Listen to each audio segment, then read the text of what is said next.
you, the Dallas Cowboys are going to win the NFC East. Would that be an overreaction?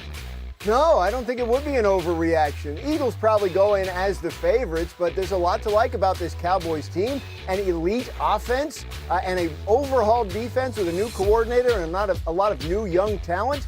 If the Eagles struggle to put their new offense together and the Cowboys don't struggle to put their new defense together, absolutely could be a changing of the guard in the NFC East this year.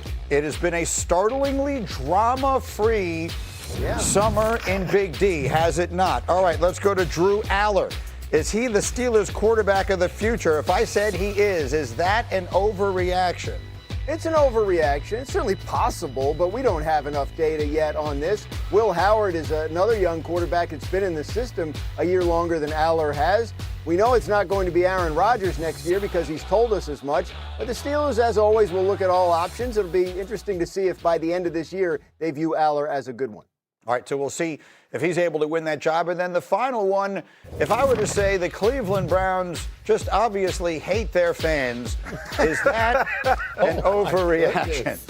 I'm not sure it is today, man. Like a lot of Browns fans are sick of Deshaun Watson. A lot of them never wanted him there in the first place. To name him the starting quarterback, it's a tough way for a Browns fan to go into the season. Who knows? Maybe they're right. Maybe he'll play really, really well, and we'll look back on this and say we were all silly for criticizing it. But if that doesn't happen, it is going to feel maybe bleaker than ever to be a Browns fan, and Greeny, that is saying something. Right at the end of yesterday's show was when we got the news that Deshaun Watson had been named the starter. Here's head coach Todd Monken explaining that decision. Felt like to start the season on the road, Deshaun gave us the best chance to move the ball and score points. I know what we think and what we see every day and on our building and our players and the momentum we have, and we're 100% behind Deshaun. Man, that's tough, right? I mean, I believe him when he says, well, I'm doing this because I think he's the best option I have right now. That part of it, I think he's telling the truth. But the idea that we're all, like, you want to start the season where we're all lined up behind him, and it just feels so wrong. There's everything about that for a variety of obvious reasons that I assume the audience is aware of, up to and including the fact that he was openly critical, he being Deshaun, of the fans over the weekend. He did apologize for that yesterday, but I think the damage was done. It just, to Dan Graziano's point, it couldn't feel worse as the season starts. It feels so wrong to all of us on the outside. I have to assume that it feels differently to them who are in the building, in the locker room, on that team. That's the only way you can justify this, because if the players on the team also feel the way that we do, where it's like this doesn't seem to make sense, then what's the benefit of this? What do you gain from this other than just another cycle of like bad Browns press, which is unfortunate because like their front office has actually done a really good job over the past few years in putting together rosters and drafting well. Like that should be the story, is that this team is one of the teams that is looking forward to a quarterback next year that is pretty well positioned for a quarterback to come and succeed. However, now if I'm a quarterback looking at that organization in college, I'm like, I want to go there. Right. Yeah. I said all along, you got to play the best guy. And it had to be, to me, clear and obvious that Deshaun Watson was just above Shedeur Sanders, to the point where if you name Shedeur the starting quarterback, the locker room will look at you crazy. It doesn't appear that that was the fact. Monken said that it was close. The fact that he continued to say when naming Deshaun Watson, with us being on the road, we feel he gives us the best chance. It seems like they base it on the situation with the older guy and the younger guy. And if I'm a Cleveland Browns fan, I say, the hell with that. Give me who we feel is going to be the best player for us at that position throughout the course of the season. I don't want to hear we can switch over to Shedeur at some point during the season. If we feel like he could potentially be the starting quarterback for us in the 2026 season, put him out there and see what he can do. Yeah, it's such a week-to-week league, as you want to be able, you can't look forward to the future, but I think we're looking at next season and we're looking later in this season where it's like this team is going to get a bump. The fans are going to get a bump when they bring Shedeur in. I assume that Todd Monken's not thinking that way, or whoever's making the decision is not thinking that way, because in football, it's so like, it feels like every single week feels like the most important week in your in that season. So it's hard to walk into a season telling your players, or expressing to your players, don't worry, we'll switch to the other guy later. Like, no, week 1, I want to win. Well, to your point, it's so week to week. Their first 2 games are on the road Right. before they have their home opener against the Panthers. If those 2 games don't go well, when they come back home, I mean, the fans booed him during the preseason game. That Panthers game could just be atrocious as far as would the fans show up and all of that. So to me, to your point, the week to week, like, I just want to feel better about the start of the season if I'm a Cleveland Browns fan. Those are some tough teams that they're going to have to face at the beginning of So the maybe it's genius. Yeah. Graziano, maybe this is actually genius. Maybe they start Deshaun Watson in those first 2 games knowing they're going to be very difficult to win. The Buccaneers defense is really good. Jacksonville's a division winner of a year ago. Yeah. Then you get to come home and you have a little momentum. You announce that Shedeur is going to be the starter. The city gets all excited and into it. You got your fan base behind you now. The dog pound is barking and all that kind of stuff. And Shedeur comes out and you have a winnable game at home in week 3. And all of a sudden, you've turned your entire season around. They may be playing chess at this point, Dan Graziano, while the rest of us are playing checkers.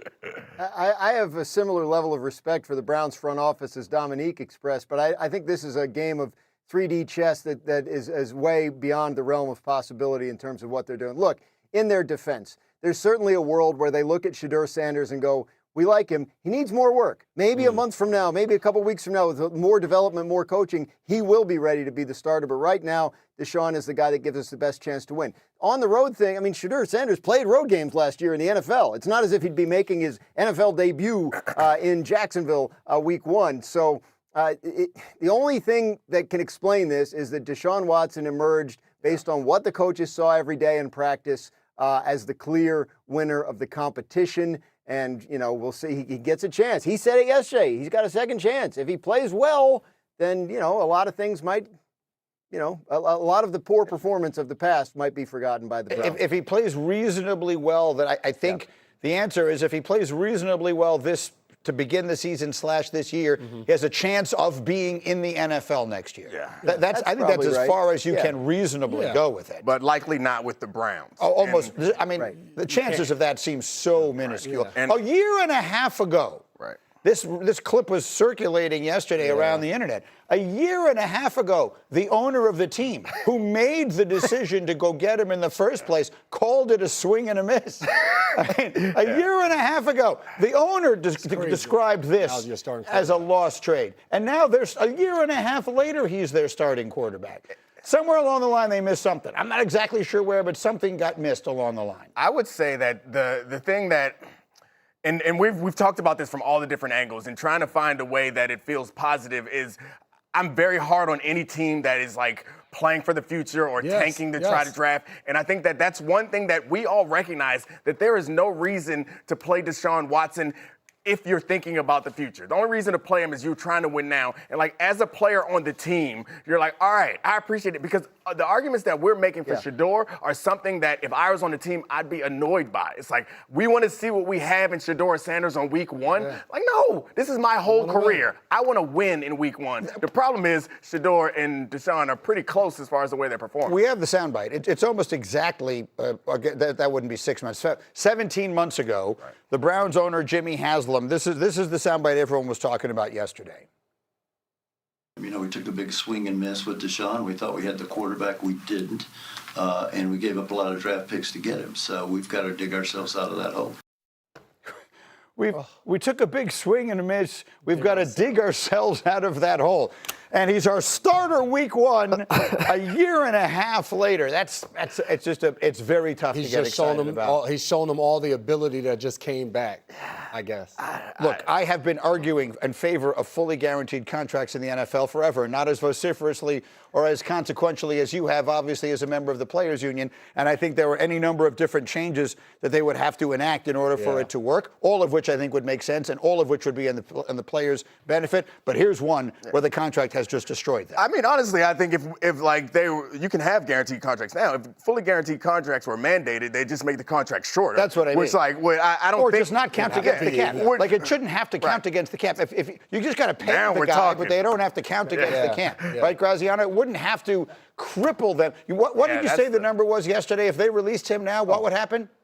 $127 million in dead money. But that's not because of the contract they gave him 5 years ago. It's because they've continued to restructure that contract to create cap space as if there was a world where they were going to get to this point and extend him, which obviously is not the case. Right. So it's been a mess. It was a swing and a miss, as he said. It was a move many of us thought made a lot of sense when they made it. So it's very difficult for us to sit here and say it was a terrible move. But the reality is you get judged on how these things work out, not how they looked at the time. And obviously it's worked out very badly. There's another story that we've just seen as of this morning. It's a developing story today. And it is a new British study, a study, I should say, in today's British Medical Journal, in which they discovered that nearly 25% of former NFL players who died between 2016 and 2021 had CTE. Researchers say 878 former players died during those 6 years. They examined the brains of 235 of those and found that 215 of them had some level of CTE. CTE is a progressive neurological disease caused by repeated impacts to the head. It can be definitively diagnosed only by examining the brain after death. Studies have shown that the rate of CTE in people who have not sustained repeated impacts to the head is nearly zero. Again, that is